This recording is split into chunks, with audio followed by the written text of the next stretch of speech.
ID 04. Marxism. Intro.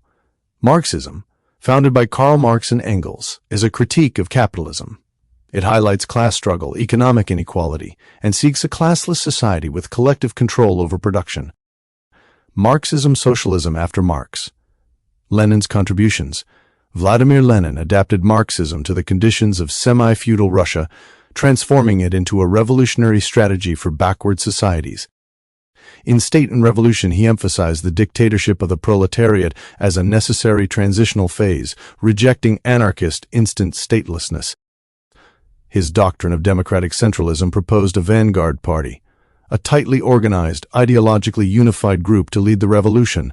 In Imperialism, the highest stage of capitalism, Lenin theorized that monopoly capitalism and capital export made colonial peripheries ripe for revolution, shifting focus from industrial Europe to the global South.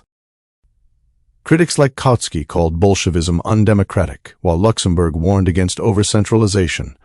Trotsky, though initially aligned, later critiqued Stalin's deviation from Lenin's ideals. Lenin's legacy influenced anti-colonial movements and shaped 20th-century revolutionary praxis.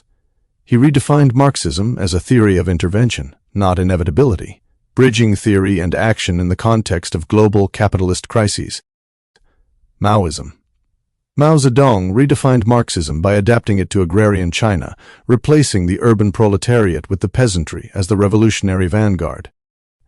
This marked a radical shift from classical Marxism, enabling a peasant-centric communist revolution against feudalism and imperialism. His contradiction theory distinguished between antagonistic and non-antagonistic contradictions, guiding policies like the 100 Flowers movement. Mao's concept of people's democratic dictatorship built a multi-class alliance, integrating workers, peasants, petty bourgeoisie, and national bourgeoisie for national liberation. His united front strategy and guerrilla warfare reflected strategic pragmatism rooted in Machiavellian realism. The Cultural Revolution embodied his idea of permanent revolution, aimed at purging capitalist tendencies. However, Mao's legacy includes the cult of personality, political purges, and disasters like the Great Leap Forward. Yet, his contextual Marxism remains influential in Third World revolutions, offering a model of ideological flexibility fused with revolutionary realism. PYQ. Revolution in Permanence. Revolution on Permanence. The theory of permanent revolution, initially conceptualized by Karl Marx and later developed into a strategic framework by Leon Trotsky, advocates for an uninterrupted and international proletarian struggle, especially in unevenly developed societies. Trotsky's thesis broke from Marx's two-stage model, arguing that in semi-feudal nations like Tsarist Russia, bourgeois and socialist revolutions must occur simultaneously due to combined and uneven development.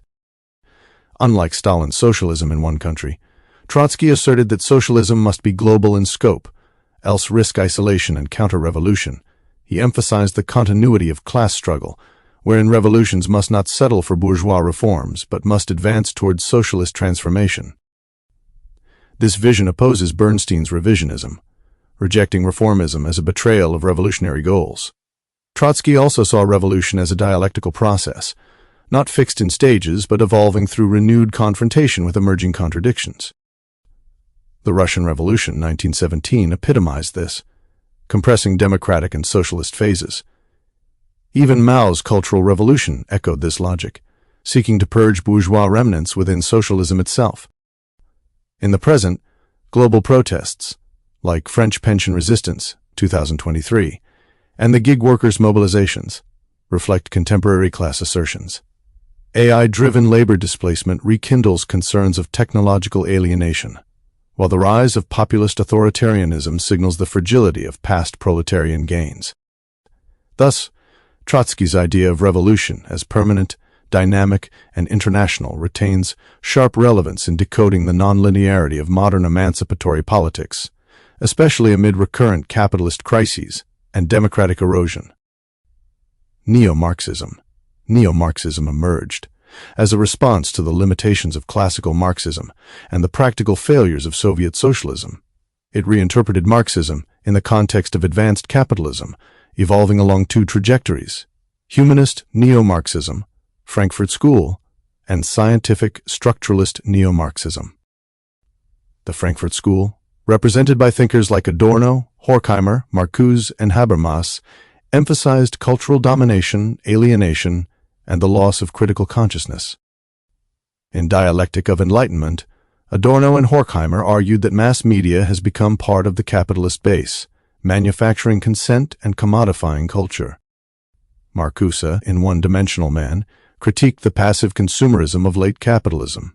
Habermas warned of a legitimation crisis, where technocratic rationality replaces genuine democratic discourse, eroding the public sphere. In contrast, structuralist neo-Marxism, Althusser, Gramsci, shifted focus from agency to structure. Althusser developed the concept of ideological state apparatuses, EIC, which normalize capitalist ideologies via institutions like education and religion. His idea of interpellation explains how individuals are unconsciously shaped into obedient subjects. Gramsci introduced cultural hegemony, emphasizing how domination is sustained through consent, not coercion, a crucial insight to explain rising populism and media manipulation in modern democracies.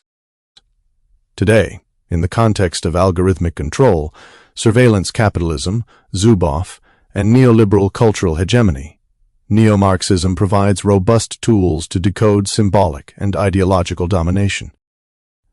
It extends Marxist critique beyond the economic base to culture, identity, and language, offering a richer lens to interrogate inequality in liberal democratic societies. PYQ, Contemporary Relevance of Marxism. Despite the 1991 collapse of the USSR, which discredited orthodox Marxism, its critical lens remains highly relevant in the 21st century. Marxism continues to serve as a normative and structural critique of capitalism, explaining class exploitation, surplus appropriation, and systemic inequalities embedded within global neoliberalism. The 2008 financial crisis rekindled interest in Marx's analysis of overproduction and underconsumption, highlighting the inherent contradictions of profit-driven systems. Thinkers like Thomas Piketty, Through Capital in the 21st Century, reflect Marxian concerns about wealth concentration, while Richard Wolff links homelessness to capitalist structural failures. The rise of movements like Occupy Wall Street and France's Yellow Vests signal a revival of class consciousness.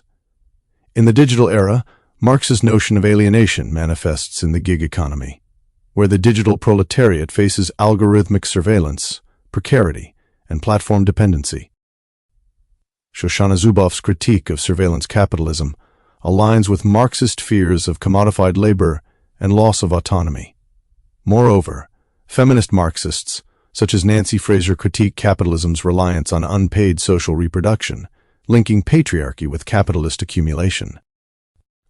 Simultaneously, neo-Marxist thinkers emphasize cultural hegemony, Gramsci, analyzing how media and ideology maintain the status quo. Finally, Marxism warns against the authoritarian turn in liberal democracies, where economic crises justify populist strongmen and rollback of civil liberties. As climate change, inequality, and technological exploitation grow, Marxism persists not as a rigid doctrine, but as a dynamic ideological toolkit to imagine alternative, equitable futures. PYQ, Marxism is a political theory of action demanding strict compliance with its core principles. Comment: Marxism is not just a philosophy but a revolutionary praxis, demanding strict fidelity to its core tenets: historical materialism, class struggle, and dictatorship of the proletariat. Rooted in Marx's deterministic view of history, it perceives social transformation as structurally inevitable through class antagonism. Engels' Scientific Socialism portrays Marxism as a law-governed science, leaving little space for ideological deviations. Lenin institutionalized vanguardism, justifying coercive centralism, while Trotsky's permanent revolution rejected compromise, favoring continuous global militancy. In practice, Stalinist authoritarianism and Maoist collectivism exemplified this rigidity. This doctrinal orthodoxy created internal tensions. Rosa Luxemburg criticized its authoritarian drift, while Bernstein advocated evolutionary socialism, challenging the purity of Marx's praxis. Popper's critique of Marxism as a closed system further questioned its scientificity. Contemporary illustrations: China's party-state capitalism, Cuba's one-party governance, and North Korea's dynastic communism reflect selective adherence to Marxist principles, revealing both adaptation and stagnation.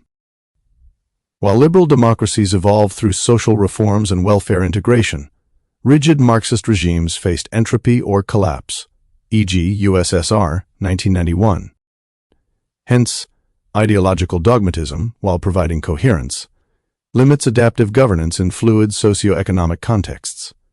In sum, Marxism's essence, as a theory of action, demands strict compliance, but history reveals its paradox. Ideological rigidity ensures doctrinal purity, but constrains pragmatic resilience in a dynamic world order.